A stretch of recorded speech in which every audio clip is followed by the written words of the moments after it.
ஒவ்வொரு நட்சத்திரக்காரர்களும் வாழ்வியலில் ஜெயிப்பதற்கு உங்களுக்கான முருகனுடைய கோவில்கள் என்ன என்று நாம் வரிசையா பார்த்துக்கிட்டே வரோம்.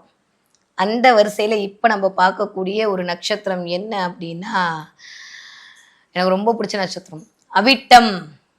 அவிட்டத்துக்குள்ள தவிட்டெல்லாம் ஒண்ணும்பாங்க. இந்த அவிட்ட நட்சத்திரக்காரர்கள் போய் வழிபாடு செய்ய வேண்டிய ஒரு கோவில் என எல்லாருக்கும் தெரிஞ்ச கோவில், எல்லாருக்கும் உணர்ந்த கோவில்.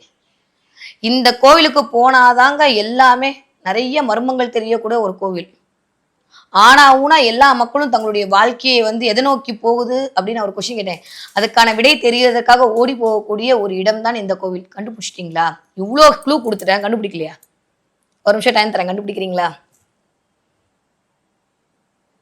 கர்ம வினை தீர்க்கக்கூடிய ஒரு கோவில்னு சொல்லிட்டேன். நோய்களை நிவர்த்தி செய்யக்கூடிய ஒரு கோவில்னு சொல்லிட்டேன். உங்க வாழ்க்கைக்கான விடை, உங்க வாழ்க்கையை அடுத்து என்னவாக இருக்கும் என்று மனது அப்படியே அலைப்பாயக்கூடிய, மனதுக்கெல்லாம் நிவர்த்தி கொடுக்கக்கூடிய ஒரு இடம்னு சொல்லிட்டேன். எல்லா ஜோதிடர்களும் அமர்ந்திருக்கக்கூடிய ஒரு இடம்னு சொல்லிட்டேன். ஒவ்வொரு ரிஷிகளுடைய வாக்கும் அந்த இடத்துல இருக்கும் என்று சொல்லிட்டேன்.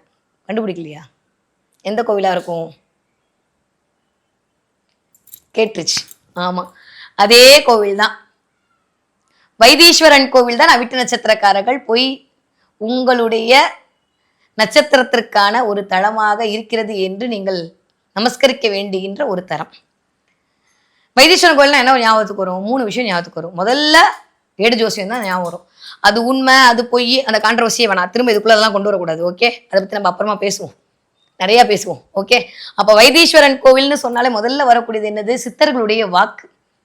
ஏன் அங்க சித்தர்களுடைய வாக்கு அந்த கோவில்ல மட்டும் இருக்கு? ஏன்னா அங்கதானே முருகன் இருக்கான். அப்ப எல்லா இடத்துலயும் முருகன் இல்லையா? எல்லா இடத்துலயும் முருகன் இருக்கான். ஆனா அவங்களோட கர்மாவை சொல்லக்கூடிய இடமாகிய இந்த 10ஆம் இடத்துல இருக்கக்கூடிய தெய்வம் அல்லவா அவன். கர்மாவை அழிக்கிறதுக்கு அவன் அருள் வேணுமே. நீங்க நினைச்சா போய் ஒரு ஜோசியரை பாத்திர முடியுமா?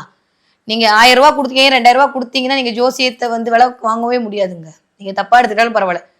ஜோதிடருடைய நேரத்திற்கு நீங்கள் கொடுக்குற அமைப்பு தான் அது. ஆனா ஜோதிடருடைய அறிவுக்கோ, ஜோதிடர் உங்கள் வாழ்க்கையை மாற்றுவதற்கான அந்த கர்மாவை எடுத்து சொல்வதற்கோ யாராலையும் விலை கொடுக்கவே முடியாது. அதற்கு அவன் முடிவு பண்ணணும். எவ்வளோ கோடி செலவு பண்ணாலும் உயிரை காப்பாற்ற முடியுதா? போற உயிரை உங்களால் தடுத்து நிப்பாட்டிட முடியுமா? அதுக்கு கூட அவனுடைய கருணை வேணும். பல விஷயங்களை போற உயிரை கூட அப்படி இழுத்து ஒரு நிமிஷத்துல ஒரே ஒரு ஒற்றை பரிகாரத்துல தூக்கி நிற்பதுக்கும் அவனுடைய அருள் வேணும். அப்போ இந்த இடத்தில் இருக்கக்கூடிய வைத்தியநாதனோடு சேர்ந்து வருகிற மக்களுடைய ஒவ்வொரு குறையும் தீர்க்கக்கூடிய இந்த முத்துக்குமார சுவாமி. பேரே எவ்வளவு நல்லா இருக்கு.